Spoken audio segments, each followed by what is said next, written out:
Hey Chislers, happy to meet you again.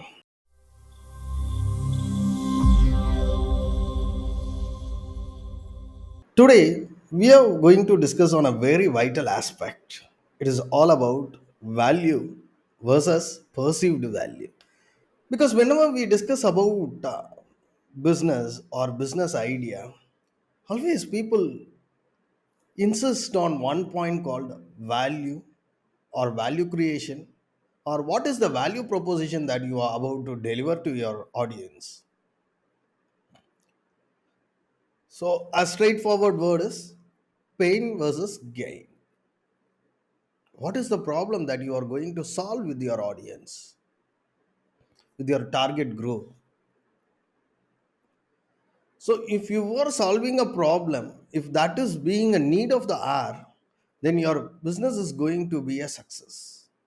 Why many businesses fail, even having a even after having a right market fit, product fit? Do you think that they don't have a value proposition? Exactly. Actually, all these people have got a value proposition. These businesses has got a value proposition. But the trickiest part is that the perceived value. Yes. So, perceived value is how your customer value your business. How your customer find the benefits in your brand with relevance to the price they pay, with relevance to the competition that exists in the market, and so on. I tell you a small story. Actually, when I was having a coffee chat with a friend of mine, like we were in a coffee shop and literally, like, we happened to discuss about a pizza business that was very recently started in my native. And he was making pizza out of millets purely.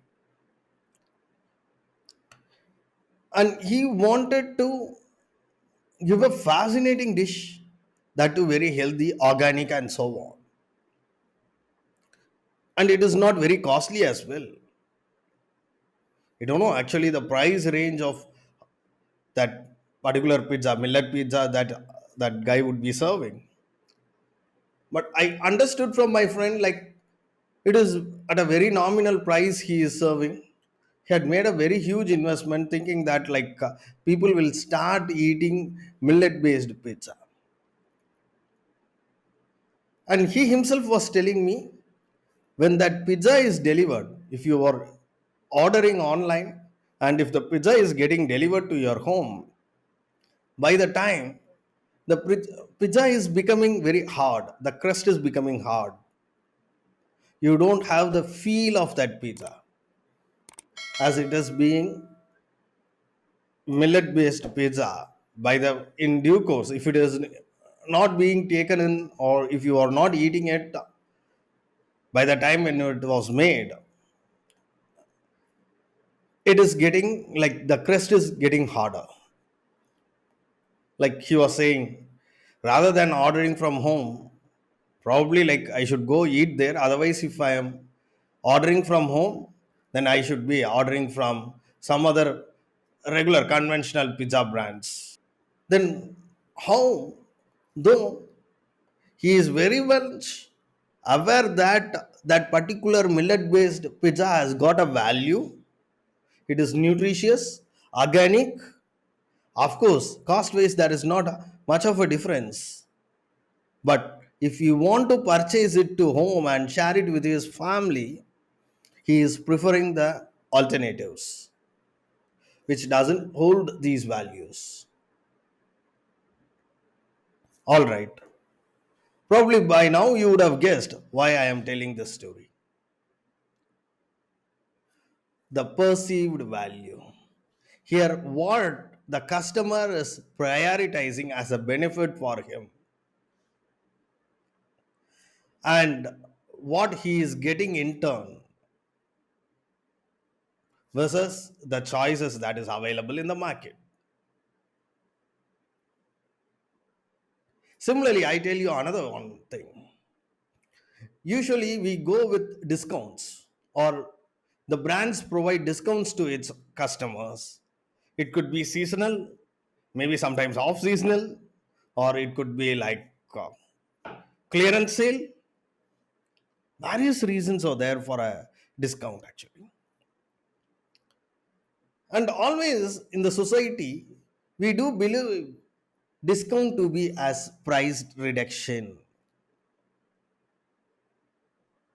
But consider we are, or the brand should be aware about delivering value to the customer. By in terms of price reduction, what is the value that is getting delivered to the customer? Is there a benefit associated more than the cost cutting? That is going to bring the change. What change? Customers' perception about a brand. This is what, if it is high, the perceived value for that brand is going to be on the high. So, what are the utilities that decide this perceived value? In that case, generally, we have six utilities that decide the perceived value with the customer. First is the form utility, the aesthetics of the product that is giving a feel, and customers would be purchasing it. For example, you can take the kids products. So those aesthetics will be grabbing the attention of the kids more likely. Even elderly adults or even falling for the aesthetics, of course. I'm speaking about FMCG, especially for the kids. If you are going and purchasing the furniture, probably a car, you look on the aesthetics, of course, right? Just that I have seen people who choose one car against other based on the availability of color alone, just for the reason of color. Hey, both the car are equally good.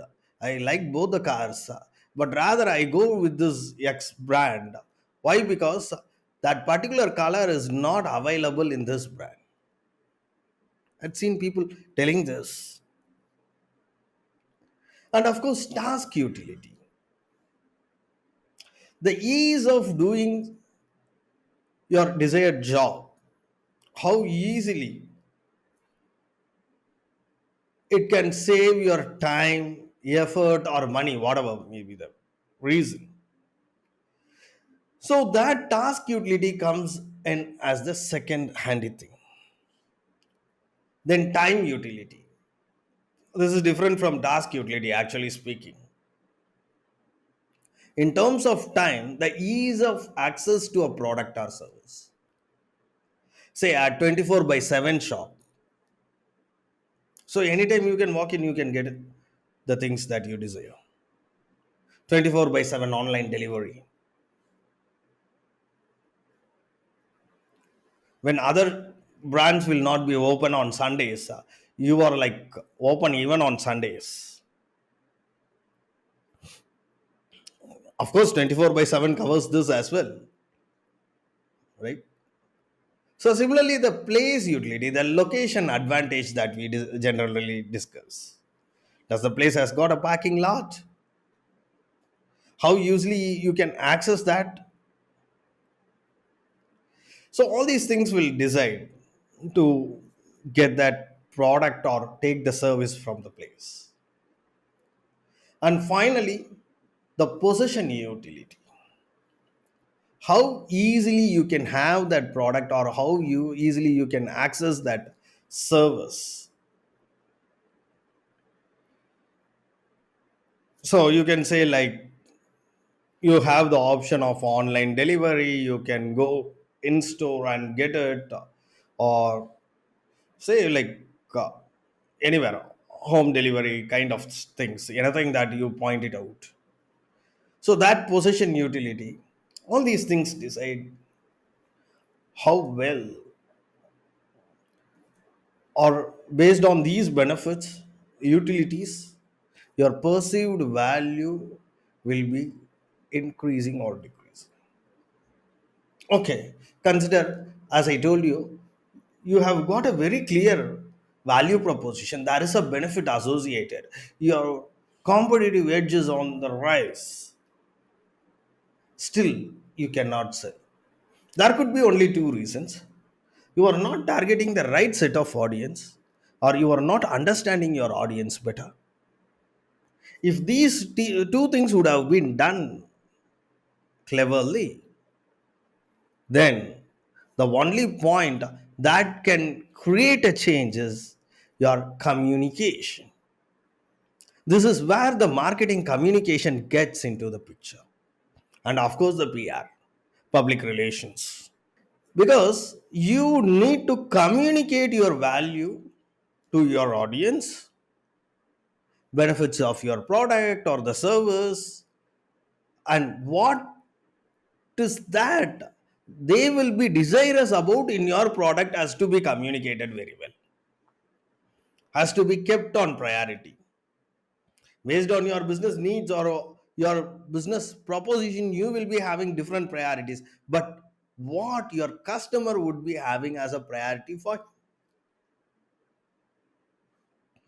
And why did I tell public relations is the reason that the word of mouth or e-word of mouth nowadays, the testimonials or the reviews that is present below in an e-commerce site decides should I have to order this product or not, right? So that also comes into the picture. Referrals or word of mouth, e-word of mouth. How do you add to this? So, coming to this proposition, we have only three things over here, or there are only three criteria that determine your product's perceived value finally. One is physical, logical, and emotional. The tangible attributes of your product will be considered as physical, like what we spoke in the form factor or form utility. And similarly, logical, the personal value the consumer can derive from your product. Everyone will be getting a different priority, and for him, what is the benefit personally? And finally, the emotional benefit, the intangible benefit of your product that elicit an emotional response. You know, the best example for emotional response or emotional behavior is impulsive buying, where you buy products that are placed close to the point of sale in a supermarket. And mostly some products you can find only close to point of sale, and only from there most of their units would be sold, where they are clear in their value proposition and where it has to be placed to get it sold, you know. So the point over here, or why we are discussing this particular aspect, is because always we tend to concentrate on the value of our business, but we forget about perceived value, or we forget about to stand on the shoes of our customers or the consumers, or to educate them in turn, right? If you would have started your business, how well you will educate them. For example, once upon a time when Zomato and Swiggy were not there, how did they penetrate into the market? They give lot of offers. When you order from home, the cost is very much lower than the cost that you pay at the hotels. So you started ordering from the legacy of your home, right? Now, there could be even sometimes a difference. I don't know, is this exist always? But now we cannot find lot of offers and so on. Still, many people got habituated to ordering online. Let it be Swiggy, Zomato, or any online platforms that deliver food to you. So, how does this happen? First thing, creating that acceptance with your customer. There could be several reasons. Whenever there is an unorganized market and when you go and organize it, that itself is a business opportunity. Okay. But the main reason, the one point that we need to think about is getting people acceptance, your customer acceptance, target group acceptance. So this acceptance is so called as perceived value. So that's all for today. Hope I would have given you an a useful piece of information about business value. If you really love this content, then please do like us. If you want to suggest or discuss more on the same content, then we love your comments in the comment section below. And if you are continuously watching our content, you can stay tuned with us by subscribing to our channel. So stay tuned with Chisel. Bye bye.